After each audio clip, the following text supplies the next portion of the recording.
આ સરકારી આયુર્વેદ હોસ્પિટલ આહવાના કેમ્પસમાં મહુડાનું ઝાડ આવેલું છે। આ વિસ્તારમાં મહુડાના ઘણા બધા ઝાડ જોવા મળે છે। મહુડાના ઝાડમાંથી નીકળતા ફૂલમાંથી ઉત્પન્ન થતું બીજ જે આ સમયમાં બીજ પડતું હોય છે, જેમાંથી આ વિસ્તારના લોકો બીજને તડકામાં સૂકવી અને એમાંથી તેલ કાઢે છે, જે આ વિસ્તારનું ઘી તરીકે ઓળખાય છે। એ પૌષ્ટિક અંશોથી ભરપૂર છે। આની અંદર મિનરલ્સ પણ કેલ્શિયમ, મેગ્નેશિયમ, ફોસ્ફરસ જેવા આવેલા છે।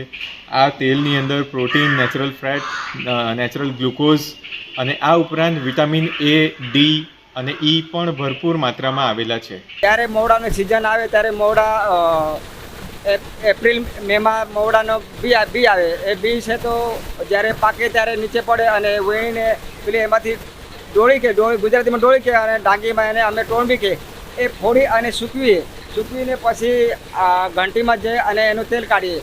તેલ ખાવામાં ઉપયોગ થાય અને એ જંગલની ઔષધિ તરીકે એ માલિશમાં પણ એનો ઉપયોગ થાય।